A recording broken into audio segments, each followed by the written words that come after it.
The sun hung low over Dustwater Ridge, its gold spilling across the saloon roofs and stirring the dust that danced lazily in the afternoon heat. The whole town had gathered in the square, boots crunching on the dry earth, whispers rising like restless ghosts. It wasn't every day that such a cruel game was played, but Dustwater loved its games. A challenge had been thrown, wild and reckless, the kind that made men test their mettle and women hold their breath. "Shoot the apple off her head and she's yours," the sheriff had said, his voice echoing like a gunshot itself. Laughter rolled through the crowd, but beneath it was something darker, the thrill of danger, the hunger for spectacle. And standing at the center of it all, bound to a wooden pole, blindfolded and trembling but proud, was her, the woman they called the Desert Rose. Her name was Elia. No one knew much about her except that she'd come into town a few months ago with a group of traveling traders. She had eyes like midnight rain and a spirit that refused to bow to anyone. But Dustwater was a place where difference wasn't admired, it was challenged, and that day they made her the target of their cruel amusement.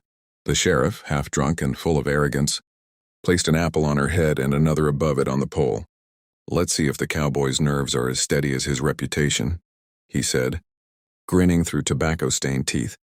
The cowboy, Cole Maddock, stood silent, his rifle gleaming in the sunlight. He'd been known across counties for his accuracy, a man who never missed a shot. Folks said he once shot a rattlesnake between the eyes at 30 paces without flinching. He wasn't one for words, and he sure didn't play the town's foolish games. But when Elia's name had been dragged into this madness, something in him stirred, something protective, fierce, almost unfamiliar. Cole had seen many faces in his years, but none that stopped time like hers. She stood there, chin raised, not pleading, not cowering, and just waiting. The sheriff's voice cut through the murmurs. "You win, she's yours, Maddox. You fail. Well, we'll be burying two before sundown." The crowd chuckled, half in jest, half in awe. Cole's jaw tightened. He'd ridden through shootouts and storms, faced bandits in betrayal. But this was different. His fingers flexed against the rifle stock as his heart pounded heavier than it ever had before. He took his stance, boots firm in the dirt. The wind carried the scent of sand and sweat. His eyes locked on the apple, and for a fleeting second, he looked at her lips parted in quiet breath, trembling not from fear but from the weight of humiliation.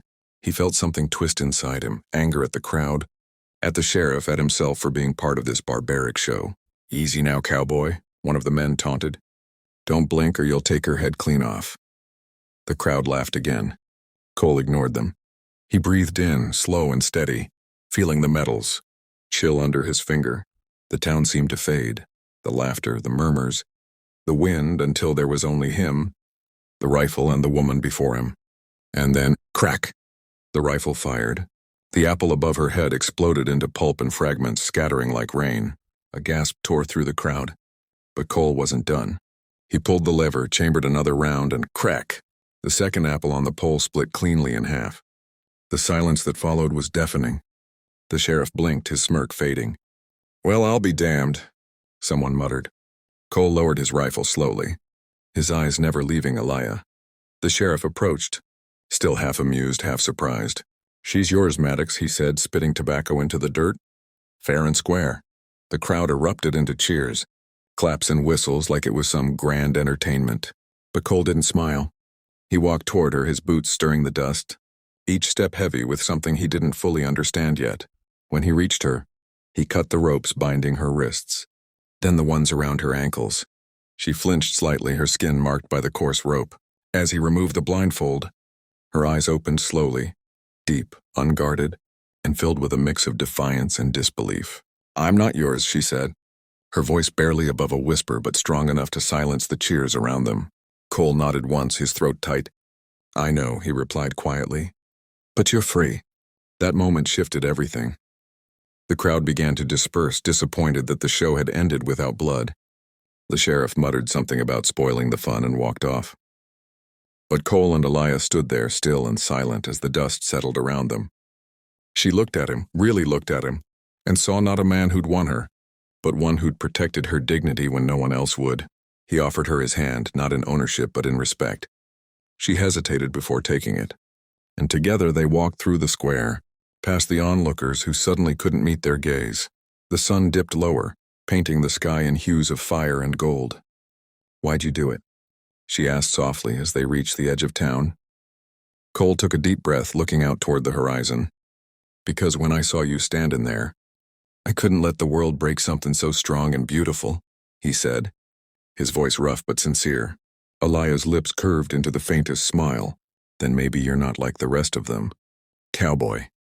He looked at her then, and for the first time in a long time, he felt something more powerful than the thrill of a perfect shot. He felt hope.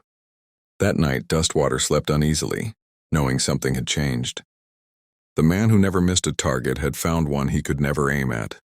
A heart that beat as wild and free as his own,